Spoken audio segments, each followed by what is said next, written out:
I have another fairy tale today. This one's called Princess Pigtoria and the Pea. You might have heard of Princess and the Pea before. This one has a lot of p in there, the whole thing. Princess, you see it right there. 3 of them in the title. Princess Pigtoria and the Pea.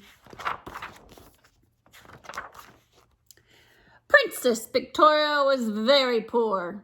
Her palace had peeling paint and collapsing plaster. She planted pansies and petunias. She swept and she polished. It's hopeless, she protested. My palace looks like a pigsty. If only I had enough pennies to have it painted. One day, Princess Pigtoria read a personal ad in the paper.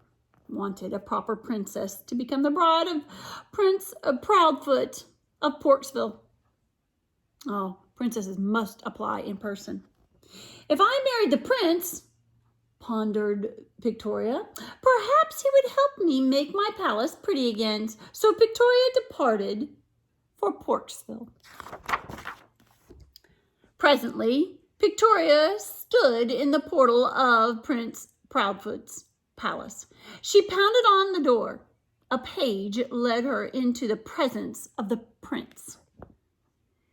So you are applying to be my bride, said Prince Proudfoot. I'm very particular. Only a perfect princess will do for someone as important as me, and you're not at all punctual. It's past supper time. That wasn't very polite, thought Pigtoria, padding after the parlor maid towards the guest apartment. But Pigtoria didn't know that the prince had a plan. He had placed a pea under the pillows. Only a proper princess would be prickled by a pea beneath such a pile.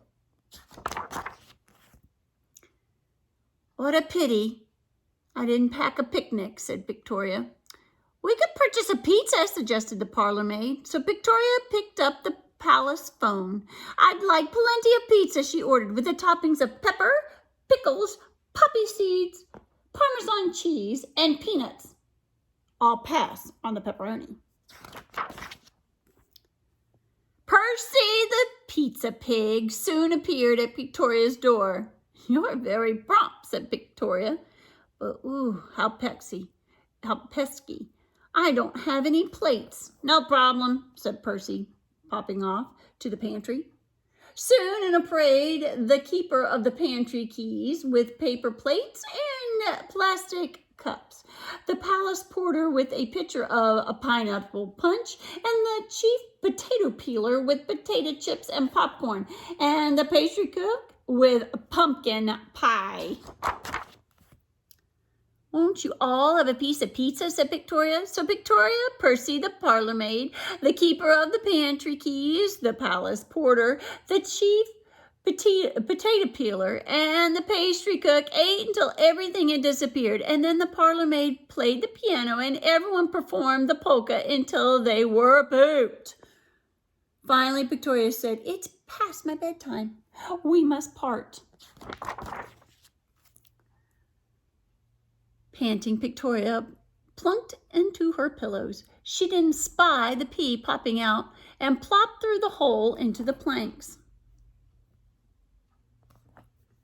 But Pigtoria couldn't sleep. The pizza, popcorn, pie crumbs on her pillow pressed through her pajamas painfully and gave her pins and needles. In the morning, Pigtoria went to join Prince Proudfoot for a plate of porridge. Excuse me. I slept pitifully, complained Pigtoria. I have purple patches everywhere. Splendid, said the prince. Then you were prickled by the pea I placed under your pillow. That proves you are a proper princess. You have permission to be my bride. You put a pea under my pillows, exploded Pigtoria. I'm not impressed. I could never be the partner of such a pompous prince. I much prefer Percy the pizza pig. "Oh, Pigtoria," said Percy the pizza pig, who had spent the night in the pantry pining for the princess. "Let us become a pair." "Peachy," said Pigtoria. The keeper of the pantry keys, the palace porter, the chief potato peeler, and the pastry cook clapped. So, in April, Pigtoria put petals in her pigtail. Percy put on his pinstripe suit and purple hat. "You look like a proper prince," whispered Pigtoria as the preacher pronounced them pig and sow. Pigtoria and Percy opened a chain of pizza parlors, which proved to be very profitable. They painted Pigtoria's palace, and they purchased a purple pickup. Prince Proudfoot received no other applications from princesses, proper or not. He was so depressed that the parlor maid took pity and proposed to him. So he presently became a much more pleasant pig. Everyone was perfectly happy, as it possibly be. Oh, and as for the pea, the pocket mouse made it into a big pot of pea soup, and she held a party for all her pals.